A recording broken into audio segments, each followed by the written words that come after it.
ತುಮಕೂರು ಕ್ಷೇತ್ರವನ್ನ ಪ್ರತಿಷ್ಠೆಯಾಗಿ ತೆಗೆದುಕೊಂಡ ಮೈತ್ರಿ ಪಡೆ ಘಟಾನುಘಟಿ ನಾಯಕರಿಂದ ಜಿಲ್ಲೆಯಲ್ಲಿ ಅಬ್ಬರದ ಪ್ರಚಾರ ನಡೆಸಲಾಗ್ತಾ ಇದೆ. ಏಪ್ರಿಲ್ 24ರಂದು ಕಲ್ಪತರುನಾಡು ತುಮಕೂರಿಗೆ ಅಮಿತ್ ಶಾ ಎಂಟ್ರಿ ಆಗಲಿದ್ದು ಸೋಮಣ್ಣ ಪರ ಪ್ರಚಾರ ನಡೆಸಲಿದ್ದಾರೆ. ಈಗಾಗಲೇ 4-5 ಬಾರಿ ಸೋಮಣ್ಣನ ಪರ ಮಾಜಿ ಪ್ರಧಾನಿ ದೇವೇಗೌಡರು, ಕುಮಾರಸ್ವಾಮಿ, ಯಡಿಯೂರಪ್ಪ, ವಿಜಯೇಂದ್ರ ಸೋಮಣ್ಣ ಪರ ಪ್ರಚಾರ ನಡೆಸಿದ್ದಾರೆ.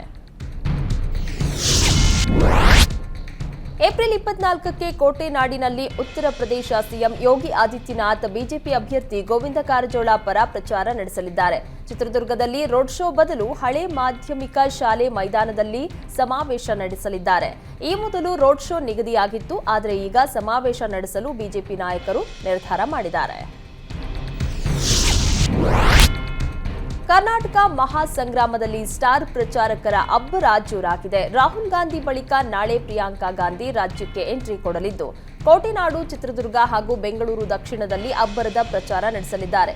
ಈ ಬಗ್ಗೆ ಮಾಜಿ ಸಚಿವ ಎಚ್ ಆಂಜನೇಯ ಮಾಹಿತಿ ನೀಡಿದ್ದು, ನಾಳೆ ಹಳೆ ಚಿತ್ರದುರ್ಗದ ಮಾಧ್ಯಮಿಕ ಶಾಲೆ ಮೈದಾನದಲ್ಲಿ ಸಮಾವೇಶ ಹಮ್ಮಿಕೊಳ್ಳಲಾಗಿದ್ದು, ಕಾಂಗ್ರೆಸ್ ಅಭ್ಯರ್ಥಿ ಎಂ ಚಂದ್ರಪ್ಪ ಪರ ಪ್ರಿಯಾಂಕಾ ಗಾಂಧಿ ಮತಯಾಚಿಸಲಿದ್ದಾರೆ.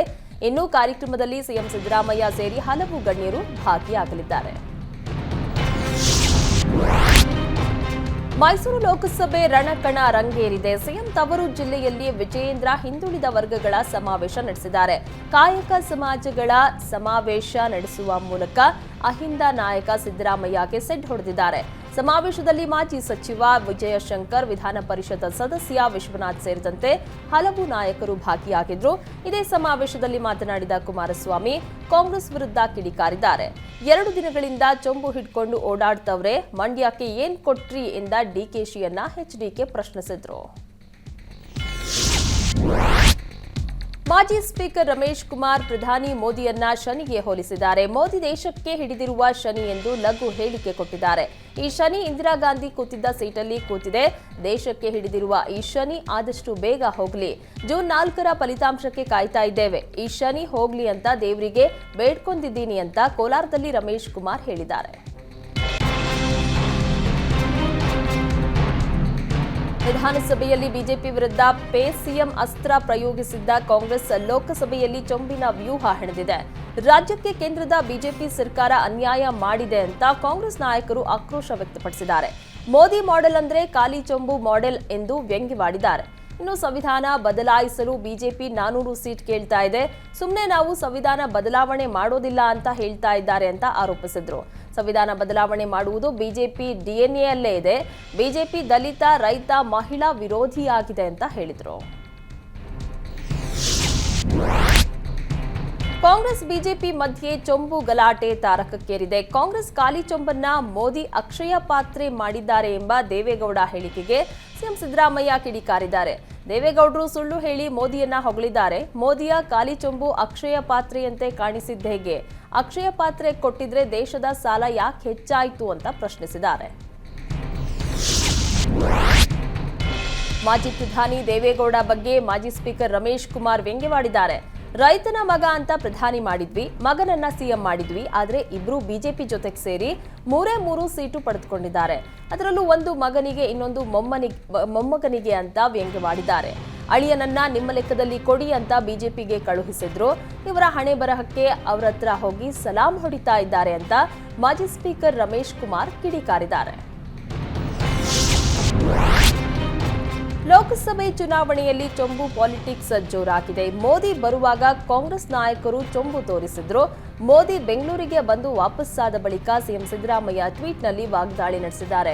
ಕನ್ನಡಿಗರು ಬೆವರು ಸುರಿಸಿ ದುಡಿದು ಕೇಂದ್ರ ಬಿಜೆಪಿ ಸರ್ಕಾರಕ್ಕೆ 100 ರೂಪಾಯಿ ತೆರಿಗೆ ಕಟ್ಟಿದ್ರೆ ಮರಳಿ ನಮಗೆ ಸಿಗುವುದು 13 ರೂಪಾಯಿ ಅಷ್ಟೇ ಅಂತ ಕಿಡಿಕಾರಿದ್ದಾರೆ. ರಾಜ್ಯಕ್ಕೆ ಬರಬೇಕಾಗಿದ್ದ ಬರ ಪರಿಹಾರ, ವಿಶೇಷ ಅನುದಾನ, ನೀರಾವರಿ ಯೋಜನೆಗಳಿಗೆ ಆರ್ಥಿಕ ನೆರವಿನ ಬದಲಿಗೆ ಸಿಕ್ಕಿದ್ದು ಚೊಂಬು ಅಂತ ಟ್ವೀಟ್ನಲ್ಲಿ ವಾಗ್ದಾಳಿ ನಡೆಸಿದ್ರು. ಕಾಂಗ್ರೆಸ್ನ ಚೊಂಬು ಪ್ರೊಟೆಸ್ಟ್ಗೆ ವಿಪಕ್ಷ ನಾಯಕ ಆರ್ ಅಶೋಕ್ ತಿರುಗೇಟನ್ನ ಕೊಟ್ಟಿದ್ದಾರೆ. ಚುನಾವಣೆ ಬಳಿಕ ರಾಹುಲ್ ಗಾಂಧಿಗೆ ಚೊಂಬು ಕೊಡ್ತೀವಿ, ಸೋತ ಬಳಿಕ ರಾಹುಲ್ ಗಾಂಧಿ ವಿದೇಶಕ್ಕೆ ಹೋಗೋದು ಗ್ಯಾರಂಟಿ ಎಂದು ಕಾಂಗ್ರೆಸ್ಗೆ ಟಾಂಗ್ ಕೊಟ್ಟಿದ್ದಾರೆ. ಸಿದ್ದರಾಮಯ್ಯ ಕಾಲಿಟ್ಟಿದ್ದಕ್ಕೆ ಬರಗಾಲದ ಚೊಂಬು, ಕಾವೇರಿ ನೀರನ್ನ ತಮಿಳುನಾಡಿಗೆ ಬಿಟ್ಟು ಕಾವೇರಿ ಚೊಂಬು, ಮದ್ಯದ ಬೆಲೆ ಏರಿಕೆ, ಗ್ರಾಹಕರಿಗೆ ಚೊಂಬುಗಳನ್ನ ಕೊಟ್ಟ ದರಿದ್ರ ಸರ್ಕಾರ ಅಂತ ವಿರೋಧ ಪಕ್ಷದ ನಾಯಕ ಆರ್ ಅಶೋಕ್ ವಾಗ್ದಾಳಿ ನಡೆಸಿದ್ದಾರೆ.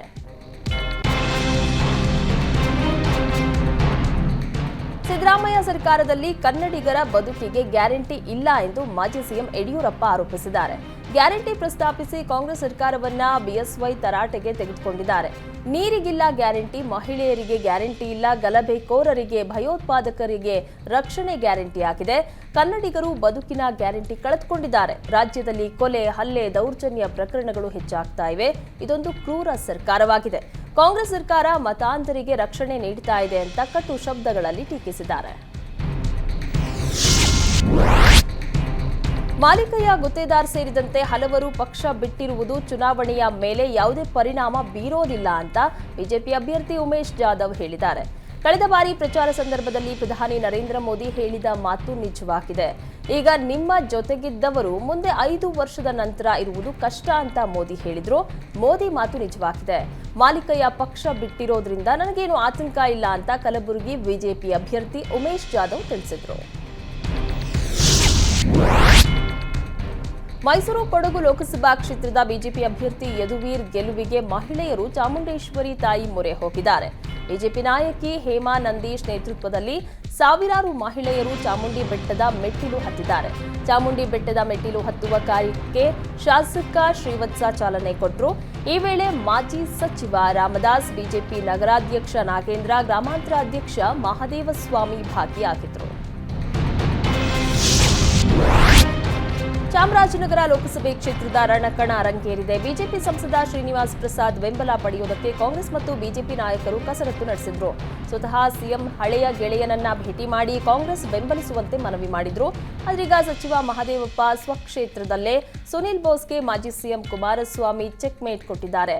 ಟಿ ನರಸೀಪುರ ವ್ಯಾಪ್ತಿಯಲ್ಲಿ ಬಿಜೆಪಿ ಅಭ್ಯರ್ಥಿ ಪರ ಮಾಜಿ ಸಿಎಂ ಕುಮಾರಸ್ವಾಮಿ ಪ್ರಚಾರ ನಡೆಸಿದ್ರು. ಚುನಾವಣಾ ನೀತಿ ಸಂಹಿತೆ ಉಲ್ಲಂಘನೆ ಆರೋಪದಡಿ ಮಾಜಿ ಸಿಎಂ ಕುಮಾರಸ್ವಾಮಿ ವಿರುದ್ಧ ಎಫ್ಐಆರ್ ದಾಖಲಾಗಿದೆ. ಡಿಕೆ ಸುರೇಶ್ ವಿರುದ್ಧ ವೈಯಕ್ತಿಕವಾಗಿ ನಿಂದನೆ ಮಾಡಿದ ಆರೋಪದ ಅಡಿಯಲ್ಲಿ ಪ್ರಜಾಪ್ರತಿನಿಧಿ ಕಾಯ್ದೆಯಡಿ ಕೇಸ್ ದಾಖಲಾಗಿದ್ದು, ಡಿಕೆ ಸುರೇಶ್ ಕೊತ್ವಾಲ್ ರಾಮಚಂದ್ರನ ಗರಡಿಯಿಂದ ಬಂದವರು ದೇಶ ರಾಜ್ಯ ಉಳಿಸ್ತಾರಾ ಅಂತ ಪ್ರಶ್ನಿಸಿದ್ರು. ಹಣದ ದಾಹಕ್ಕೆ ಏನ್ ಬೇಕಾದ್ರೂ ಮಾಡ್ತಾರೆಂದು ಡಿಕೆ ಸುರೇಶ್ ವಿರುದ್ಧ ಕುಮಾರಸ್ವಾಮಿ ಟೀಕಿಸಿದ್ರು. ಚುನಾವಣಾ ಕರ್ತವ್ಯಕ್ಕೆ ನಿಯೋಜನೆಗೊಂಡಿದ್ದ ಎಸ್ಸಿಟಿ ಮಹೇಶ್ ದೂರನ್ನು ನೀಡಿದ್ದು, ಇದೀಗ ನ್ಯಾಯಾಲಯದ ಆದೇಶದ ಮೇರೆಗೆ ಎಫ್ಐಆರ್ ಮಾಡಲಾಗಿದೆ. ಕಾಂಗ್ರೆಸ್ ಸರ್ಕಾರದ ವಿರುದ್ಧ ಆರ್ಆರ್ ನಗರ ಕ್ಷೇತ್ರದ ಶಾಸಕ ಮುನಿರತ್ನ ಕಿಡಿಕಾರಿದ್ದಾರೆ. ಕಾಂಗ್ರೆಸ್ ಅಧಿಕಾರದಲ್ಲಿ ಮತಾಂತರ ಹೆಚ್ಚಾಗ್ತಾ ಇದೆ ಅಂತ ಆರೋಪಿಸಿದ್ದಾರೆ. ಹಿಂದೂ ಮಹಿಳೆಯರನ್ನ ಮತಾಂತರ ಮಾಡಲಾಗ್ತಾ ಇದೆ, ದಲಿತ ಮಹಿಳೆಯರನ್ನ ಮತಾಂತರ ಮಾಡುವ ಕೆಲಸ ಹೆಚ್ಚಾಗಿದೆ. ಮಮತಾ ಎಂಬ ಹುಡುಗಿಯನ್ನ ಮತಾಂತರ ಮಾಡಿದ್ದಾರೆ. ಮಮತಾ ಎಂಬ ಹುಡುಗಿಗೆ ಮುಮ್ತಾಜ್ ಅಂತ ಹೆಸರಿಟ್ಟಿದ್ದಾರೆ. 15 ವರ್ಷದ ದಲಿತ ಹೆಣ್ಣು ಮಗು ಮೇಲೆ ರೇಪ್ ಮಾಡಿದ್ದಾರೆಂದು ಮುನಿರತ್ನ ಆರೋಪಿಸಿದ್ದಾರೆ. ಆರೋಪಿಗಳನ್ನ ಬಂಧಿಸಿದ್ರು, ಪೋಕ್ಸೋ ಕೇಸ್ ಹಾಕಿಲ್ಲ. ಆರೋಪಿಗಳನ್ನ ಕಾಂಗ್ರೆಸ್ ನಾಯಕರು ರಕ್ಷಣೆ ಮಾಡ್ತಾ ಇದ್ದಾರೆಂದು ಆರೋಪಿಸಿದ್ದಾರೆ. ಬೆಳಗಾವಿ ಲೋಕಸಭೆ ಕ್ಷೇತ್ರದ ರಾಮದುರ್ಗದಲ್ಲಿ ಲಕ್ಷ್ಮೀ ಹೆಬ್ಬಾಳ್ಕರ್, ಲಕ್ಷ್ಮಣ್ ಸವದಿ ಶಕ್ತಿ ಪ್ರದರ್ಶನ ಬೆನ್ನಲ್ಲೇ ರಮೇಶ್ ಜಾರಕಿಹೊಳಿ ಅಲರ್ಟ್ ಆಗಿದ್ದಾರೆ. ರಾಮದುರ್ಗ ಮಾಜಿ ಶಾಸಕ ಮಹದೇವಪ್ಪ ಯಾದವಾಡ ಮನೆಗೆ ರಮೇಶ್ ಜಾರಕಿಹೊಳಿ ಭೇಟಿ ಕೊಟ್ಟಿದ್ದಾರೆ. ಈ ವೇಳೆ ನಿಮ್ಮ ಹಳೆ ದೋಸ್ತ್ ಲಕ್ಷ್ಮಣ್ ಫೋನ್ ಮಾಡಿದ್ನಾ ಅಂತ ಪ್ರಶ್ನಿಸಿದ್ದಾರೆ. ಲಕ್ಷ್ಮಣ್ ಕಾಲ್ ಮಾಡಿಲ್ಲ, ಲಕ್ಷ್ಮಿ ಫೋನ್ ಮಾಡಿದ್ರು ಎಂದು ಮಹದೇವಪ್ಪ ಹೇಳಿದ್ದಾರೆ. ಏನೇ ಇದ್ರೂ ವೈಮನಸ್ಸು ಮರೆತು ಜಗದೀಶ್ ಶೆಟ್ಟರ್ ಗೆಲುವಿಗೆ ಶ್ರಮ ಪಡುವಂತೆ ಮನವಿ ಮಾಡಿದ್ದಾರೆ. ಕೊಡಗು ಜಿಲ್ಲೆಯ ಸಿದ್ದಾಪುರದಲ್ಲಿ ರಸ್ತೆ ಅಪಘಾತದಲ್ಲಿ ಗಾಯಗೊಂಡಿದ್ದ ಬಿಜೆಪಿ ಕಾರ್ಯಕರ್ತರನ್ನ ಬಿಜೆಪಿ ರಾಜ್ಯಾಧ್ಯಕ್ಷ ವಿಜಯೇಂದ್ರ ಭೇಟಿ ಮಾಡಿದ್ದಾರೆ. ಮೈಸೂರಿನ ಜೆಎಸ್ಎಸ್ ಆಸ್ಪತ್ರೆಯಲ್ಲಿ ಚಿಕಿತ್ಸೆ ಪಡಿತಾ ಇರುವ ಬಿಜೆಪಿ ಕಾರ್ಯಕರ್ತರನ್ನ ಭೇಟಿ ಮಾಡಿ ಆರೋಗ್ಯ ವಿಚಾರಿಸಿದ್ದಾರೆ. ಚನ್ನರಾಜು ಭೇಟಿಯಾಗಿ ಆರೋಗ್ಯ ವಿಚಾರಿಸಿದ ರಾಜ್ಯ ಬಿಜೆಪಿ ಅಧ್ಯಕ್ಷ ಬಿವೈ ವಿಜಯೇಂದ್ರಗೆ ಸ್ಥಳೀಯ ಬಿಜೆಪಿ ನಾಯಕರು ಸಾಥ್ ಕೊಟ್ಟರು.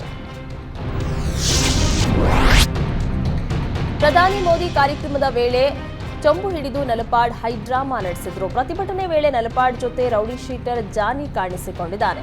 ಪ್ರತಿಭಟನೆಗೆ ಮುಂದಾಗಿದ್ದ ವೇಳೆ ನಲಪಾಡ್ ಹಿಂದೆಯೇ ಸಿದ್ದಾಪುರ ಜಾನಿ ಇರೋದು ಬೆಳಕಿಗೆ ಬಂದಿದೆ. ಕಳೆದ ಅಕ್ಟೋಬರ್ನಲ್ಲೂ ನಲಪಾಡ್ ಜೊತೆ ರೌಡಿ ಶೀಟರ್ ಕಾಣಿಸಿಕೊಂಡಿದ್ದ. ಸಿದ್ದಾಪುರದಲ್ಲಿ ನಡೆದಿದ್ದ ಜಾತ್ರೆ ವೇಳೆ ನಲಪಾಡ್ಗೆ ಜಾನಿ ಹಾರ ಹಾಕಿದ್ದ. ಪ್ರತಿಭಟನೆ ಅಪರಾಧ ಕೃತ್ಯಗಳಲ್ಲಿ ಭಾಗಿಯಾಗದಂತೆ ಜಾನಿಗೆ ಪೊಲೀಸರು ವಾರ್ನ್ ಮಾಡಿದ್ರು. ಶಿವಮೊಗ್ಗ ಲೋಕಸಭೆ ಕ್ಷೇತ್ರದ ಬಂಡಾಯ ಅಭ್ಯರ್ಥಿ ಈಶ್ವರಪ್ಪ ತೀರ್ಥಹಳ್ಳಿಯಲ್ಲಿ ಭರ್ಜರಿ ಪ್ರಚಾರ ನಡೆಸಿದ್ರು. ತೀರ್ಥಹಳ್ಳಿ ವಿಧಾನಸಭಾ ಕ್ಷೇತ್ರದಲ್ಲಿ ಚುನಾವಣಾ ಕಾರ್ಯಾಲಯ ಆರಂಭಿಸಿದ ಈಶ್ವರಪ್ಪ ಕಾರ್ಯಕರ್ತರೊಂದಿಗೆ ಬಹಿರಂಗ ಸಭೆ ನಡೆಸಿದ್ರು. ಈ ವೇಳೆ ಮಾತನಾಡಿದ ಈಶ್ವರಪ್ಪ, ರಾಜ್ಯದಲ್ಲಿ 28 ಕ್ಷೇತ್ರಗಳ ಪೈಕಿ 27 ಕ್ಷೇತ್ರಗಳಲ್ಲಿ ಬಿಜೆಪಿ ಗೆಲ್ಲಬೇಕು, ಶಿವಮೊಗ್ಗ ಕ್ಷೇತ್ರದಲ್ಲಿ ನಾನ್ ಗೆಲ್ಲಬೇಕು ಎಂದರು. ಹಿಂದುತ್ವದ ಪರ ನಿಲುವು ಹೊಂದಿರುವ ತಮ್ಮನ್ನ ಪಕ್ಷಾತೀತವಾಗಿ ಜನರು ಬೆಂಬಲಿಸ್ತಾ ಇದ್ದಾರೆ. ಲೋಕಸಭಾ ಚುನಾವಣೆಯಲ್ಲಿ ಜಯಶಾಲಿಯಾಗಿ ಮೋದಿ ಮತ್ತೊಮ್ಮೆ ಪ್ರಧಾನಿಯಾಗಲು ಬೆಂಬಲಿಸ್ತೀನಿ ಅಂತ ಹೇಳಿದರು. ಹುಬ್ಬಳ್ಳಿಯ ನೇಹಾ ಹತ್ಯೆ ಖಂಡಿಸಿ ಇಂದು ಬೃಹತ್ ಪ್ರತಿಭಟನೆ ನಡೆಸುವುದಕ್ಕೆ ಚಿಕ್ಕೋಡಿ ಜಿಲ್ಲಾ ಬಿಜೆಪಿ ಘಟಕ ನಿರ್ಧರಿಸಿದೆ. 10,000 ಕಾರ್ಯಕರ್ತರನ್ನ ಸೇರಿಸಿ ಬೃಹತ್ ಹೋರಾಟ ಮಾಡುವುದಕ್ಕೆ ಮುಂದಾಗಿದೆ. ಬಿಜೆಪಿ ಶಾಸಕರು, ಬಿಜೆಪಿ ಅಭ್ಯರ್ಥಿ ಅಣ್ಣಾ ಸಾಹೇಬ್ ಜೊಲ್ಲೆ, ಶಶಿಕಲಾ ಜೊಲ್ಲೆ ನೇತೃತ್ವದಲ್ಲಿ ಪ್ರತಿಭಟನೆ ನಡೆಯಲಿದೆ. ಚಿಕ್ಕೋಡಿ ಪಟ್ಟಣದ ಗಾಂಧಿ ಕಟ್ಟೆಯಿಂದ ಪ್ರಮುಖ ಬೀದಿಗಳಲ್ಲಿ ಪ್ರತಿಭಟನಾ ಮೆರವಣಿಗೆ ನಡೆಸಿದ ಬಳಿಕ ಎಸಿ ಮೂಲಕ ರಾಜ್ಯಪಾಲರಿಗೆ ಮನವಿ ಸಲ್ಲಿಸಲಿದ್ದಾರೆ. ಹುಬ್ಬಳ್ಳಿಯಲ್ಲಿ ವಿದ್ಯಾರ್ಥಿನಿ ನೇಹಾ ಕೊಲೆ ಬಳಿಕ ಇನ್ಸ್ಟಾಗ್ರಾಂನಲ್ಲಿ ಪೋಸ್ಟ್ ಹಾಕಿದ್ದ ಯುವಕರನ್ನ ಪೊಲೀಸರು ವಶಕ್ಕೆ ಪಡೆದಿದ್ದಾರೆ. Neha Fayaz true love justice for the love ಎಂಬ ಪೋಸ್ಟ್ ಮಾಡಿದ್ದ ಸಾದಿಕ್ ಇಮಾಮ್ ಸಾಬ್ ತಡಕೋಡ ಹಾಗೂ ಆದಿಲ್ನನ್ನ ವಶಕ್ಕೆ ಪಡೆಯಲಾಗಿದೆ. ಲವ್ ಜಿಹಾದ್ ಅನ್ನ ಸಮರ್ಥನೆ ಮಾಡಿಕೊಳ್ತಾ ಇದ್ದಾರೆ ಎಂದು ಹಿಂದೂ ಪರ ಸಂಘಟನೆಗಳು ಆರೋಪಿಸಿದ್ರು. ಪೋಸ್ಟ್ ಹಾಕಿದ್ದವರನ್ನ ಕಂಡುಹಿಡಿದ ಹಿಂದೂ ಪರ ಸಂಘಟನೆಗಳು ಆರೋಪಿಗಳನ್ನ ಕರೆತಂದು ವಿದ್ಯಾಗಿರಿ ಪೊಲೀಸ್ ಠಾಣೆಗೆ ಒಪ್ಪಿಸಿದ್ರು. ನೆಲಮಂಗಲದ ರಾಯನ್ ನಗರದಲ್ಲಿ ಹಳೆ ವೈಷಮ್ಯ ಹಿನ್ನೆಲೆ ಕಾಂಗ್ರೆಸ್ ಮುಖಂಡರ ನಡುವೆಯೇ ಗಲಾಟೆ ಆಗಿದೆ. ರಕ್ಷಾರಾಮಯ್ಯ ಪರ ನೆಲಮಂಗಲ ಶಾಸಕ ಶ್ರೀನಿವಾಸ್ ಪ್ರಚಾರ ಮಾಡ್ತಾ ಇದ್ದ ವೇಳೆ ಇತ್ತೀಚೆಗೆ ಜೆಡಿಎಸ್ ತೊರೆದು ಕಾಂಗ್ರೆಸ್ ಸೇರಿದ ನರಸಿಂಹಮೂರ್ತಿ ಹಾಗೂ ಕಾಂಗ್ರೆಸ್ ಕಾರ್ಯಕರ್ತ ರವಿಕುಮಾರ್ ನಡುವೆ ಗಲಾಟೆ ಶುರುವಾಗಿದೆ. ಹಳೆಯ ಕಾರ್ಯಕರ್ತ ಹೊಸ ಕಾರ್ಯಕರ್ತ ಅಂತ ಕೈ ಮಿಲಾಯಿಸಲು ಮುಂದಾದ್ರು. ಸ್ಥಳದಲ್ಲಿ ಬಿಗುವಿನ ವಾತಾವರಣ ನಿರ್ಮಾಣವಾದ ಹಿನ್ನೆಲೆ ನೆಲಮಂಗಲ ಟೌನ್ ಪೊಲೀಸರು ಭೇಟಿ ನೀಡಿ ಪರಿಸ್ಥಿತಿಯನ್ನ ನಿಯಂತ್ರಿಸಿದ್ರು. ರೌಡಿ ಶೀಟರ್ ಜೊತೆ ಸಂಪರ್ಕ ಆರೋಪದಡಿ ಬೆಂಗಳೂರಿನ ಸಿಸಿಬಿ ಇನ್ಸ್ಪೆಕ್ಟರ್ ಸಸ್ಪೆಂಡ್ ಮಾಡಲಾಗಿದೆ. ಸಿಸಿಬಿ ರೌಡಿ ನಿಗ್ರಹ ದಳದ ಪೂರ್ವ ವಿಭಾಗದ ಇನ್ಚಾರ್ಜ್ ಆಗಿದ್ದ ಜ್ಯೋತಿರ್ಲಿಂಗ ರೌಡಿ ಶೀಟರ್ ಕಾಡು ಬೀಸನಹಳ್ಳಿ ರೋಹಿತ್ ಜೊತೆ ಸಂಪರ್ಕ ಹೊಂದಿದ್ದಕ್ಕೆ ಅಮಾನತು ಮಾಡಲಾಗಿದೆ. ರೌಡಿ ಶೀಟರ್ ರೋಹಿತ್ ವಿರುದ್ಧ ಯಾವುದೇ ಮಾಹಿತಿ ಕಲೆ ಹಾಕದೆ ಜ್ಯೋತಿರ್ಲಿಂಗ ವರದಿ ನೀಡಿದ್ರು. ರೋಹಿತ್ ಸಂಬಂಧಿಸಿದ ಮಾಹಿತಿ ನೀಡದ ಹಿನ್ನೆಲೆ ಜ್ಯೋತಿರ್ಲಿಂಗ ವಿರುದ್ಧ ರಿಪೋರ್ಟ್ ನೀಡಲಾಗಿತ್ತು. ವರದಿ ಪರಿಶೀಲನೆ ನಡೆಸಿದ ಪೊಲೀಸ್ ಆಯುಕ್ತ ದಯಾನಂದ್ ಸಸ್ಪೆಂಡ್ ಮಾಡಿ ಆದೇಶಿಸಿದ್ದಾರೆ. ಕಳೆದ ಗುರುವಾರ ಮತ್ತು ಶುಕ್ರವಾರ ರಾಜ್ಯಾದ್ಯಂತ ನಡೆದ ವಿವಿಧ ವೃತ್ತಿಪರ ಕೋರ್ಸ್ಗಳ ಸಾಮಾನ್ಯ ಪ್ರವೇಶ ಪರೀಕ್ಷೆಗಳಲ್ಲಿ ಈ ಬಾರಿ 50ಕ್ಕೂ ಹೆಚ್ಚು ಪಠ್ಯಕ್ರಮದ ಹೊರಗಿನ ಪ್ರಶ್ನೆಗಳಿವೆ ಅಂತ ವಿದ್ಯಾರ್ಥಿಗಳು ಆರೋಪಿಸಿದ್ದಾರೆ. ಸಿಇಟಿ ಪರೀಕ್ಷೆ ಅವಾಂತರ ಖಂಡಿಸಿ ಇಂದು ಬೆಳಗ್ಗೆ 10 ಗಂಟೆಗೆ ಮಲ್ಲೇಶ್ವರಂನಲ್ಲಿರುವ ಕರ್ನಾಟಕ ಪರೀಕ್ಷಾ ಪ್ರಾಧಿಕಾರ ಕಚೇರಿ ಮುಂದೆ ಪ್ರತಿಭಟನೆಗೆ ಎಬಿವಿಪಿ ಸಂಘಟನೆ ಕರೆ ನೀಡಿದೆ. ಪ್ರತಿಭಟನೆಯಲ್ಲಿ ಹೆಚ್ಚಿನ ಸಂಖ್ಯೆಯಲ್ಲಿ ವಿದ್ಯಾರ್ಥಿಗಳು ಭಾಗವಹಿಸುವಂತೆ ಎಬಿವಿಪಿ ಸಂಘಟನೆ ಮನವಿ ಮಾಡಿದೆ. ಬಹಿಷ್ಕಾರಕ್ಕೆ ಒಳಗಾದ ಕುಟುಂಬದಲ್ಲಿ ಮೃತಪಟ್ಟ ಅಂಗವಿಕಲ ಯುವಕನ ಅಂತ್ಯ ಸಂಸ್ಕಾರಕ್ಕೆ ಪೋಷಕರು ಪರದಾಡಿದ ಘಟನೆ ಮೈಸೂರಲ್ಲಿ ನಡೆದಿದೆ. ನೊಂದ ತಂದೆ ಮಗನ ಮೃತದೇಹವನ್ನ ಮೈಸೂರು ಜಿಲ್ಲಾಧಿಕಾರಿ ಕಚೇರಿಗೆ ತಂದು ಪ್ರತಿಭಟಿಸುವುದಕ್ಕೆ ಮುಂದಾಗಿದ್ರು. ಯುವಕನ ಅಂತ್ಯ ಸಂಸ್ಕಾರಕ್ಕೆ ಗ್ರಾಮದಲ್ಲಿ ಅವಕಾಶ ನೀಡಿದ ಹಿನ್ನೆಲೆಯಲ್ಲಿ ಜಿಲ್ಲಾಧಿಕಾರಿಗಳು ಮಧ್ಯ ಪ್ರವೇಶಿಸಿ ಶವಕ್ಕೆ ಮುಕ್ತಿಯನ್ನ ದೊರಕಿಸಿದ್ದಾರೆ. ಮುಖಂಡರ ಮನವೊಲಿಸಿ ನಂತರ ಅಂತ್ಯ ಸಂಸ್ಕಾರಕ್ಕೆ ಅವಕಾಶ ಮಾಡಿಕೊಡಲಾಗಿದೆ. ಕಾಣೆಯಾಗಿದ್ದ ಬಾಲಕಿ ಶವವಾಗಿ ಪತ್ತೆಯಾದ ಘಟನೆ ಕೊಪ್ಪಳ ತಾಲೂಕಿನ ಕಿನ್ನಾಳ ಗ್ರಾಮದಲ್ಲಿ ನಡೆದಿದೆ. ಅನುಶ್ರೀ ಮಡಿವಾಳರ್ ಶವವಾಗಿ ಪತ್ತೆಯಾದ ಬಾಲಕಿ ಏಪ್ರಿಲ್ 19ರಂದು ಆಟ ಆಡಲು ಹೋಗಿ ಅನುಶ್ರೀ ಮಡಿವಾಳರ್ ಕಾಣೆಯಾಗಿದ್ಲು.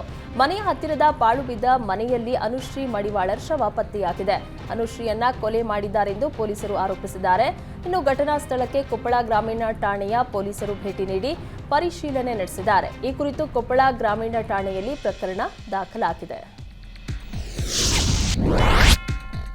ಉಗ್ರಂ ಖ್ಯಾತಿಯ ರೋರಿಂಗ್ ಸ್ಟಾರ್ ಶ್ರೀಮುರಳಿ ಅವರ ಭಗೀರಾ ಚಿತ್ರದ ಶೂಟಿಂಗ್ ಭರದಿಂದ ಸಾಗಿದೆ. ಮೈಸೂರಿನಲ್ಲಿ ಭಗೀರಾ ಚಿತ್ರದ ಆಕ್ಷನ್ ದೃಶ್ಯದ ಚಿತ್ರೀಕರಣದ ಸಂದರ್ಭದಲ್ಲಿ ನಟ ಶ್ರೀಮುರಳಿ ಕಾಲಿಗೆ ಪೆಟ್ಟಾಗಿದೆ.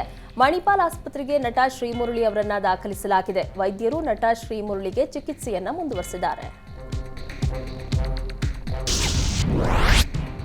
ರಾಜ್ಯದಲ್ಲಿ ಮೊದಲ ಹಂತದ ಮತದಾನಕ್ಕೆ ದಿನಗಣನೆ ಶುರುವಾಗಿದೆ. ಏಪ್ರಿಲ್ 26ರಂದು ರಾಜ್ಯದ 14 ಲೋಕಸಭಾ ಕ್ಷೇತ್ರಗಳಿಗೆ ಮತದಾನ ನಡೆಯಲಿದೆ.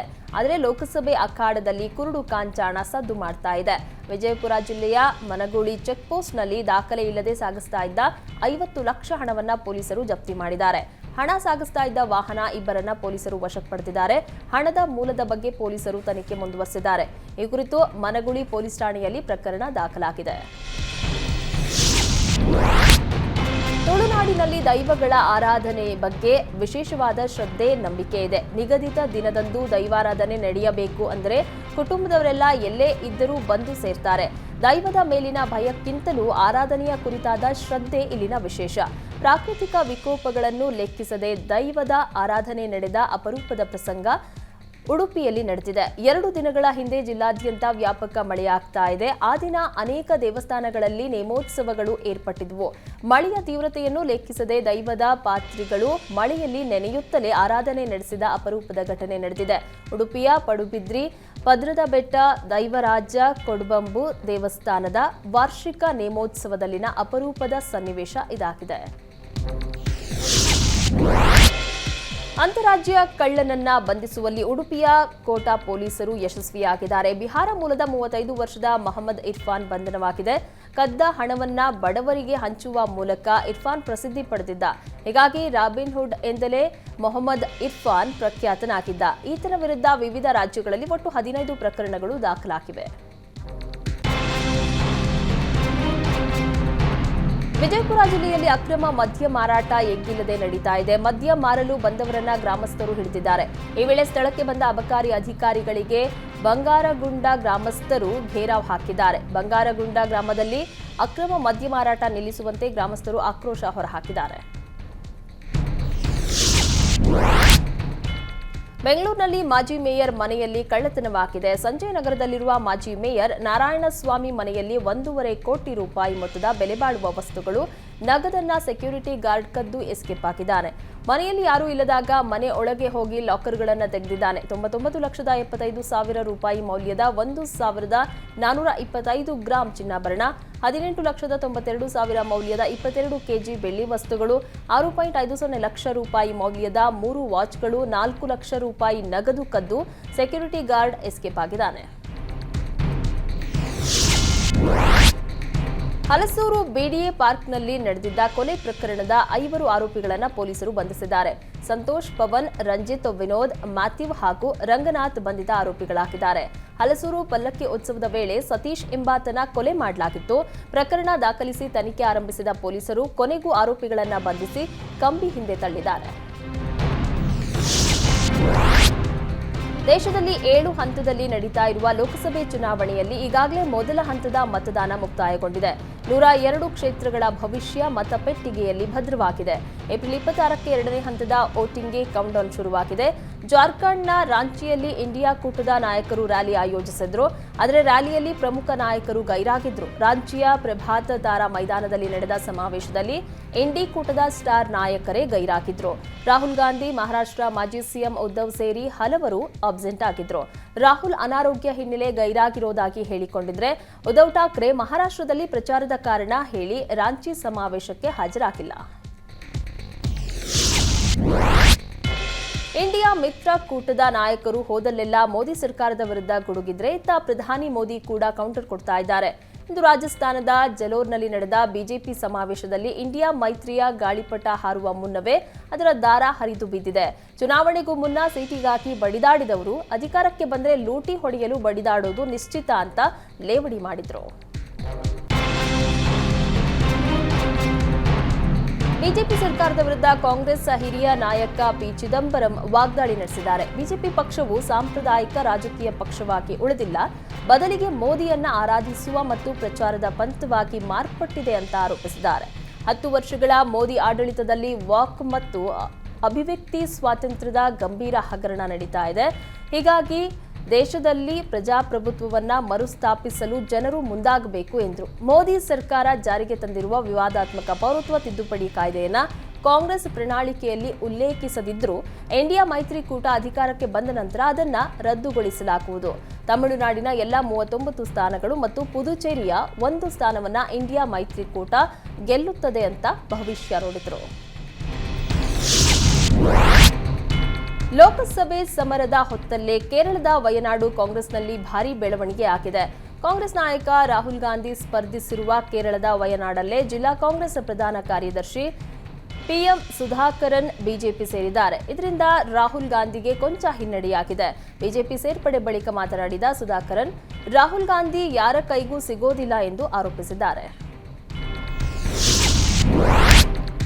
ಲೋಕಸಭಾ ಚುನಾವಣೆ ಹಿನ್ನೆಲೆ ರಾಜಸ್ಥಾನದ ಜಲೋರ್ನಲ್ಲಿ ಸಾರ್ವಜನಿಕ ರ್ಯಾಲಿಯಲ್ಲಿ ಭಾಗವಹಿಸಿ ಮಾತನಾಡಿದ ಪ್ರಧಾನಿ ಮೋದಿ ಕಾಂಗ್ರೆಸ್ ನಾಯಕರ ವಿರುದ್ಧ ವಾಗ್ದಾಳಿ ನಡೆಸಿದ್ರು. ಕಾಂಗ್ರೆಸ್ನ ಶಾಹಿ ಪರಿವಾರವೇ ಕಾಂಗ್ರೆಸ್ಗೆ ಮತ ನೀಡೋದಿಲ್ಲ. ಕಾಂಗ್ರೆಸ್ ಪಕ್ಷದ ಪರಿಸ್ಥಿತಿ ಹದಗೆಟ್ಟಿದೆ. ಸ್ವಾತಂತ್ರ್ಯದ ನಂತರ ಶಾಹಿ ರಾಜ ಮನೆತನವು ದೆಹಲಿಯಲ್ಲಿ ಮೊದಲ ಬಾರಿಗೆ ಕಾಂಗ್ರೆಸ್ಗೆ ಮತ ಹಾಕದಂತಹ ಸ್ಥಿತಿ ಕಾಂಗ್ರೆಸ್ಗೆ ಬಂದಿದೆ ಎಂದು ವಾಗ್ದಾಳಿ ಮಾಡಿದ್ದಾರೆ. ದೆಹಲಿಯಲ್ಲಿ ಶಾಹಿ ಪರಿವಾರ ಕಾಂಗ್ರೆಸ್ಗೆ ಮತ ನೀಡೋದಿಲ್ಲ.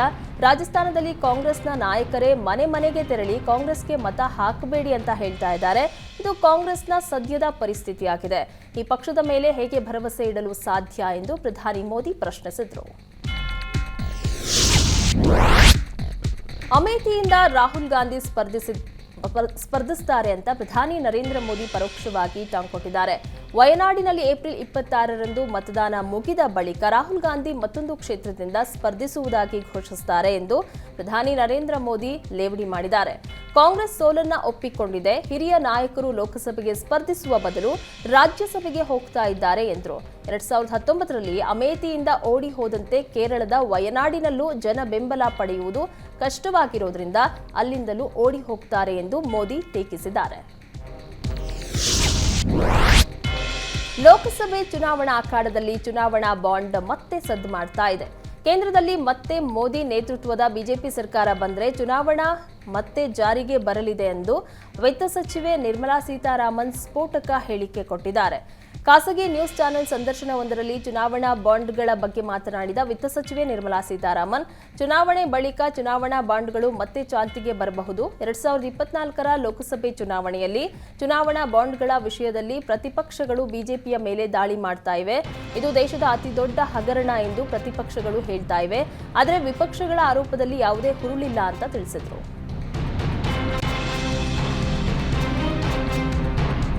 ಚುನಾವಣೆ ಬಳಿಕ ಚುನಾವಣಾ ಬಾಂಡ್ಗಳು ಮತ್ತೆ ಚಾಲ್ತಿಗೆ ಬರಬಹುದು ಎಂಬ ನಿರ್ಮಲಾ ಸೀತಾರಾಮನ್ ಹೇಳಿಕೆಗೆ ಕಾಂಗ್ರೆಸ್ ನಾಯಕ ಜೈರಾಮ್ ರಮೇಶ್ ಟಾಂಗ್ ಕೊಟ್ಟಿದ್ದಾರೆ.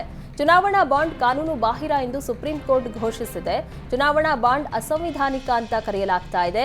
ಪೇಪಿಎಂ ಹಗರಣದಲ್ಲಿ ಬಿಜೆಪಿ ಸಾರ್ವಜನಿಕರಿಂದ ಸುಮಾರು 4 ಲಕ್ಷ ಕೋಟಿ ರೂಪಾಯಿ ಹಣವನ್ನ ಬಿಜೆಪಿ ಲೂಟಿ ಮಾಡಿರುವುದು ನಮಗೆ ತಿಳಿದಿದೆ. ಈಗ ಮತ್ತೆ ಲೂಟಿಯನ್ನ ಮುಂದುವರಿಸಲು ಬಿಜೆಪಿ ಬಯಸ್ತಾ ಇದೆ ಅಂತ ಜೈರಾಮ್ ರಮೇಶ್ ಕಿಡಿಕಾರಿದ್ದಾರೆ. 1 ತಿಂಗಳ ಕಾಲ ಯುವತಿ ಮೇಲೆ ಅತ್ಯಾಚಾರವೆಸಗಿದ್ದ ಆರೋಪಿಯ ಮನೆಯನ್ನ ನೆಲಸಮಗೊಳಿಸಿರುವ ಘಟನೆ ಮಧ್ಯಪ್ರದೇಶದಲ್ಲಿ ನಡೆದಿದೆ. ಯುವತಿಯ ತಾಯಿಯ ಆಸ್ತಿ ಬಗ್ಗೆ ಕಣ್ಣಿಟ್ಟಿದ್ದ ಆರೋಪಿ ಆಕೆಯ ಮಗಳನ್ನ ಮದುವೆಯಾಗುವ ಕನಸು ಕಂಡಿದ್ದ. ಆದರೆ ಅದಕ್ಕೊಪ್ಪದೇ ಇದ್ದಾಗ ಆಕೆಯನ್ನ ಅಪಹರಿಸಿ 1 ತಿಂಗಳ ಕಾಲ ಆಕೆ ಮೇಲೆ ಅತ್ಯಾಚಾರವೆಸಗಿ ಅಟ್ಟಹಾಸ ಮೆರೆದಿದ್ದ.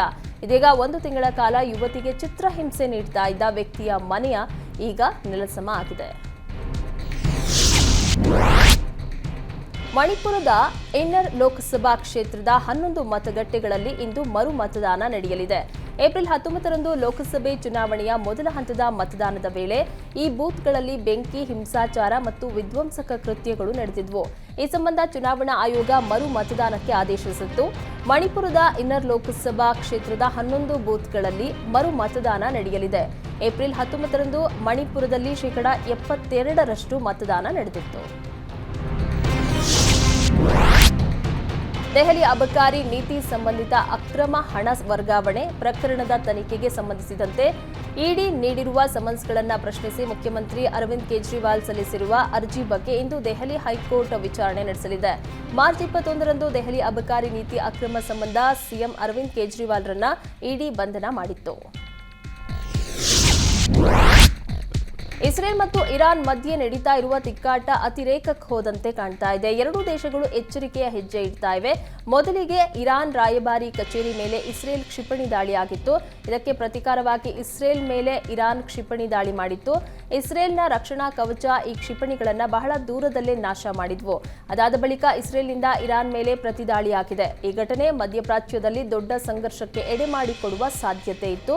ಆದರೆ ಅಂಥದ್ದೇನೂ ಸದ್ಯಕ್ಕೆ ಆಗಿಲ್ಲ. ಹೀಗಾಗಿ ಯುದ್ಧದ ಸೂಕ್ಷ್ಮ ಪರಿಸ್ಥಿತಿ ಸದ್ಯಕ್ಕೆ ತಿಳಿಕೊಂಡಿದೆ. ಪಾಕಿಸ್ತಾನದ ಬ್ಯಾಲಿಸ್ಟಿಕ್ ಕ್ಷಿಪಣಿ ಯೋಜನೆಗೆ ಬೇಕಾದ ಪ್ರಮುಖ ವಸ್ತುಗಳ ಪೂರೈಕೆ ಮಾಡುತ್ತಾ ಇದ್ದಾರೆ ಎನ್ನಲಾದ ಚೀನಾ ಮತ್ತು ಬೆಲಾರಸ್ ಕಂಪನಿಗಳಿಗೆ ಅಮೆರಿಕ ನಿಷೇಧ ಹೇರಿದೆ.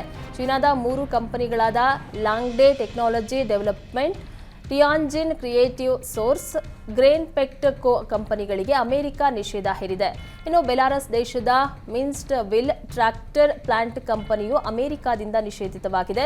ಭಾರೀ ಹಾನಿ ಮಾಡುವ ಶಸ್ತ್ರಾಸ್ತ್ರಗಳ ತಯಾರಿಕೆಗೆ ಬೇಕಾದ ವಸ್ತುಗಳನ್ನು ಪೂರೈಸಬಾರದು ಅಂತ ಅಮೆರಿಕ ಸ್ಪಷ್ಟಪಡಿಸಿದೆ. ಸರ್ಕಾರಿ ಸ್ವಾಮ್ಯದ ದೂರದರ್ಶನದ ಲಾಂಛನವನ್ನ ಕೆಂಪು ಬಣ್ಣದಿಂದ ಕೇಸರಿ ಬಣ್ಣಕ್ಕೆ ಬದಲಾಯಿಸಿರುವುದಕ್ಕೆ ತಮಿಳುನಾಡು ಮುಖ್ಯಮಂತ್ರಿ ಎಂಕೆ ಸ್ಟಾಲಿನ್ ಆಕ್ರೋಶ ವ್ಯಕ್ತಪಡಿಸಿದ್ದಾರೆ. ಎಲ್ಲವನ್ನೂ ಕೇಸರಿಮಯಗೊಳಿಸುವ ಬಿಜೆಪಿಯ ಪಿತೂರಿಯ ಪೂರ್ವಭಾವಿ ಪ್ರಯತ್ನ ಇದು ಅಂತ ಲೇವಡಿ ಮಾಡಿದ್ದಾರೆ. ದೂರದರ್ಶನಕ್ಕೆ ಕೇಸರಿ ಕಲೆ ನೀಡಲಾಗಿದೆ. ಎಲ್ಲವನ್ನೂ ಕೇಸರಿಮಯಗೊಳಿಸುವ ಬಿಜೆಪಿಯ ಷಡ್ಯಂತ್ರ ಇದು. ಲಾಂಛನದ ಬಣ್ಣ ಬದಲಾವಣೆಯಾದಂತಹ ಕ್ರಮಗಳು ಕೇಸರೀಕರಣದ ಪೂರ್ವಭಾವಿ ಪ್ರಯತ್ನಕ್ಕೆ ಉದಾಹರಣೆ. 2024ರ ಲೋಕಸಭಾ ಚುನಾವಣಾ ಫಲಿತಾಂಶ ಅಂತಹ ಫ್ಯಾಸಿಸಂ ಶಕ್ತಿಗಳ ವಿರುದ್ಧ ಸಾರ್ವಜನಿಕ ಪ್ರತಿರೋಧವನ್ನ ತೋರಿಸಲಿದ್ದಾರೆ ಎಂದು ಸ್ಟಾಲಿನ್ ತಿಳಿಸಿದ್ದಾರೆ.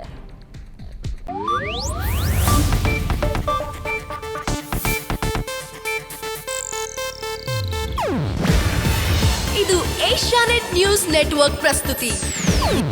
ನೀವು ನೋಡ್ತಿದ್ದೀರಾ ಏಷ್ಯಾನೆಟ್ ಸುವರ್ಣ ನ್ಯೂಸ್.